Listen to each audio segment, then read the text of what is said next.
PMC कडनं Ekta Nagar Sinhagad road area या ठिकाणी एक चालता फिरता दवाखाना उभारण्यात आलेला आहे आणि याचं फोकस हे आहे की काल इथे जे पाण्याचं नदीत पाण्याचा जे विसर्ग झाला होता धरणामधनं त्याच्यात इथे पूर्ण मोठा डिल्यूज झाला होता आणि त्यामुळे खूप लोकांचं नुकसान झालेलं आहे.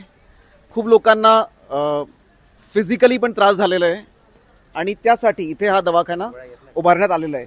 इथे आताच एक पेशंट आलेले आहे. तुम्हाला नेमकं काय म्हणजे काय विषय होता आणि तुम्हाला योग्य ते ट्रीटमेंट मिळालं का? निश्चितच आतापर्यंत म्हणजे काल 2 दिवसापासून जे पाण्याचा विसर्ग होता त्याच्यामुळे जे लोकांना त्रास होत होता त्याच्यासाठी प्रथम उपचार किंवा बाकीच्या काही इमर्जन्सी गोष्टी आहेत ते इथं फिरता दवाखाना आलेला आहे आणि ते व्यवस्थितरित्या त्या ट्रीटमेंट देत आहेत. ठीक आहे. आता मेडिसिन घेतली तुम्ही? हे खोकल्याचं औषध आहे. बरं वडिलांना त्रास होतोय म्हणून तो खोकल्याचं औषध घेतोय. बरं. इथे डॉक्टर्स आहे, पीएमसीचे स्टाफ आहे. साहेब, आतापर्यंत किती लोकांनी ते ट्रीटमेंट घेतलं आणि कसं रिस्पॉन्स आहे? सर जवळपास 50 लोक ट्रीटमेंट घेतलेले आहेत आपल्याकडे. सर्दी खोकल्याचे भरपूर पेशंट आलेले आहेत आणि बाकीचे जनरल पेशंट पण आपल्याकडे भरपूर आलेले आहेत. जवळपास 50 पेशंट आलेले आहेत आणि योग्य ते जे पाहिजे ते ट्रीटमेंट जे पाहिजे ते आपल्याकडे सर्व टॅबलेट वगैरेची आवश्यकता आहे. त्यांना जे आवश्यकता आहे त्यानुसार आम्ही सगळं औषध मेडिसिन वगैरे देतो. लोकांना त्रास होतोय पाण्यामुळे जे जास्ती म्हणजे सर्दीचं जास्ती पेशंट आहेत. सर्दी खोकला आणि परत तापेचं पण, अंगदुखी, बॉडी पेन वगैरे असे पेशंट आलेले आहेत आपल्याकडे. आणि या 2 दिवसात एखादी सिरियस किंवा फॅटल इथं नाही झालं? सिरियस नाहीये सर. आम्ही काल पण सेवा दिलेली आहे. आज पण आम्ही सकाळपासूनच या ठिकाणी उपस्थित आहे. आमची टीम वगैरे लायगुडी हॉस्पिटल तर्फे आणि आम्ही सर्व लोकांना सुविधा देत आहे. तर कालपासून पीएमसी कडनं हा दवाखाना उभारण्यात आलेला आहे चालता फिरता. आप देख सकते हैं कि जो सामान भीग गया था, जो सामान खराब हो गया है, वो अब कॉरपोरेशन की इस गाड़ी में लोग ला कर देख रहे हैं, डाल रहे हैं, क्योंकि बाढ़ की परिस्थितियां जो कल पैदा हुई थी उससे काफ़ी कुछ नुकसान हो गया है.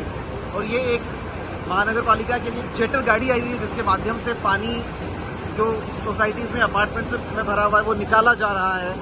लेकिन फिलहाल जो सामान इस बाढ़ में खराब हो गया लोगों का, वो सामान जो है वो अब कचरे के रूप में उसे फेंका जा रहा है क्योंकि अब वो किसी काम का नहीं रहा. मेहनत के साथ पाई जुटा कर जो लोगों ने अपना काम धंधा बनाया था, जो अपना घर बनाया था, वो घर का काफ़ी सारा सामान अब खराब हो चुका. जिस गद्दे पे सोते थे, जिस टेबल पर कंप्यूटर रखा होता था, जिस ड्रम में पीने का पानी होता था, जिस चेयर पे कोई बैठा करता था, वो सब अब खराब हो चुका है और उसे कॉरपोरेशन, पुणे म्यूनिसिपल कॉरपोरेशन की कचरे की गाड़ी में अनयूज मानकर या बिना किसी काम का सामान मान के अब उसे आप देख सकते हैं फेंका जा रहा है. ये वापस गद्दे, चादरें, ये कॉरपोरेशन की इस गाड़ी में इसे फेंका जा रहा है क्योंकि लोगों के पास इसके अलावा और कोई अब पर्याय बचा नहीं है अपने घर को एक बार फिर से बनाने का.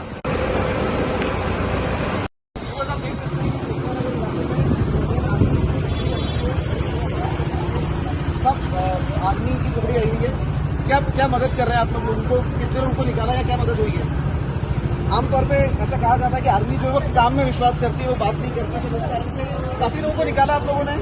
आर्मी की मदत दिलेली आहे. लोकांनी भरपूर मदत केलेली आहे. त्यांनी पहिला सुद्धा आम्हाला दिलेलं आहे. बिस्किटं वगैरे सगळे दिलेले आहेत त्यांनी आणि वेळोवेळी येऊन त्यांच्या पाठीमागच्या पाण्याचा वगैरे ते जाहिरात करतायत की काय प्रकारे पाणी सोडलं का, किती साफसफाई झाली आहे का नाही. स्वतः लोक म्हणतात त्यांची खूप मदत झालेली आहे. धन्यवाद थैंक्स टू आर्मी. तो आप देख सकते हैं भाई साहब कह रहे हैं इंडियन आर्मी को धन्यवाद. और ये आर्मी की खास बात है व्यूअर्स, ये लोग कभी मीडिया के सामने आते नहीं. इनकी वजह सिर्फ अपने काम पे बिल्कुल करते ये लोग. सैल्यूट. इमोशनल हो रहे हैं. एक सैल्यूट आर्मी के लिए जरूर बनता है क्योंकि उन्हें मीडिया की या पब्लिक की वाहवाही नहीं चाहिए. उनको बस जिधर काम मिले वो तुरंत दौड़ जाते हैं. आपने यहाँ भी देखा व्यूअर्स, वो हमने उनसे बात करने की 2-3 लोगों से बात करने की कोशिश की आर्मी से, लेकिन उन्होंने कोई बात नहीं की.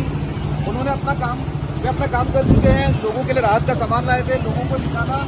और यहाँ से हम पुलिस वालों से भी चेक करने की कोशिश करेंगे.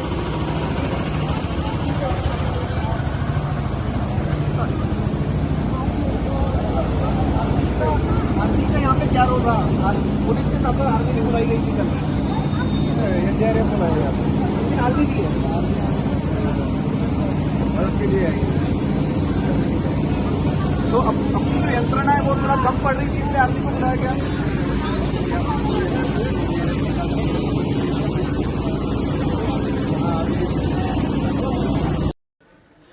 काल पावसाचा जे फटका बसला त्याच्यात श्याम सुंदर अपार्टमेंट सुद्धा आलंय आणि इथेही लोकांचं भरपूर नुकसान झालंय। आमच्या समोर इथे काही लोक तुम्ही त्यांना बघू शकता, काही सामान पण आहे, खूप नुकसान झालंय। आणि इथे कॉर्पोरेशनचे लोक तर आलेच होते किंवा कलेक्टेडकडनं आले होते, पंचनामा झालेला आहे। काल अजितदादाही आले, मुरली यांना सुद्धा आले।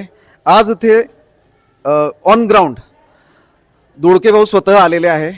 भाऊ काय म्हणाल, काय परिस्थिती आहे आणि तुमच्याकडनं काय योग्य सपोर्ट दिलं जाते लोकांना? नाही, तसं पाहायला गेलं तर कालपासून लोक या ठिकाणी काम करतात, ते स्वयंसेवक आहेत। कॉर्पोरेशनची यंत्रणा आज कामाला लागली। काल जर तुम्ही बघितलं असेल तर जे मंडळाचे कार्यकर्ते आहेत त्यांनी लोकांना बाहेर काढणं किंवा त्या ठिकाणी अलर्ट करणं या सगळ्याला मदत केली। त्याच्यानंतर रात्री एनडीआरएफची टीम आली सकाळ हे सकाळ। उशिरा का झालं? म्हणजे कॉर्पोरेशनकडनं पहिल्याच दिवशी एक्सपेक्टेड होतं, कलेक्टेडकडनं पहिल्याच दिवशी एक्सपेक्टेड होतं। काय झालंय की इथं नगरसेवकच नाहीत, त्याच्यामुळं ग्राउंड लेवलची माहिती महानगरपालिकेला पुरवण्याकरता त्यांना अधिकाऱ्यांवरती अवलंबून राहायला लागतं आणि त्यांनी फक्त वडे स्वच्छ करण्यापुरती कामं केली। बाकीचे ज्या नदीचं पाणी सोडल्यानंतर काय परिस्थिती निर्माण होती, पावसाची परिस्थिती, याच्यावरती त्यांची कधी डिस्कशन झाली असं मला वाटत नाही। कारण का जर झाली असती डिस्कशन तर त्यांनी तयारी राहिली असती। आज पाटबंधारे विभाग कॉर्पोरेशनकडे ढकलतोय, कॉर्पोरेशन विभाग तुमचं मत आहे किंवा लोकांकडनं तुम्हाला काय वाटतं, ऍक्च्युअल चूक कोणाची, पाटबंधारे विभागाची आहे की कॉर्पोरेशनची? ऍक्च्युली ही प्रशासनाची म्हणजे कोऑर्डिनेशन नाहीये। म्हणजे त्याच्यामध्ये दोन खाती आहेत, एक पाटबंधारे विभाग जो पाणी सोडतं ते, आणि पाणी सोडल्याचा अलर्ट जाहीर झाल्यानंतर महानगरपालिकेचे अधिकारी आणि यंत्रणा या ठिकाणी लोकांना बाहेर काढते। पण ह्या वेळेला जे ते आकडे सांगतात ते पण खोटे सांगतात ते, कारण काय एवढ्या मोठ्या प्रमाणामध्ये पाणी 2011ला आलं होतं, त्याच्यानंतर पाणी एवढं आलं नाही, ते पण मोठं क्युसेक सोडल्यानंतर आलं होतं। हे काय 30 आणि 35 क्युसेक सोडल्यानंतर इथं पाणी याचं काही कारणच नाहीये, त्याच्यामुळे आकडे सुद्धा खोटे सांगतात ते। तुमचं मत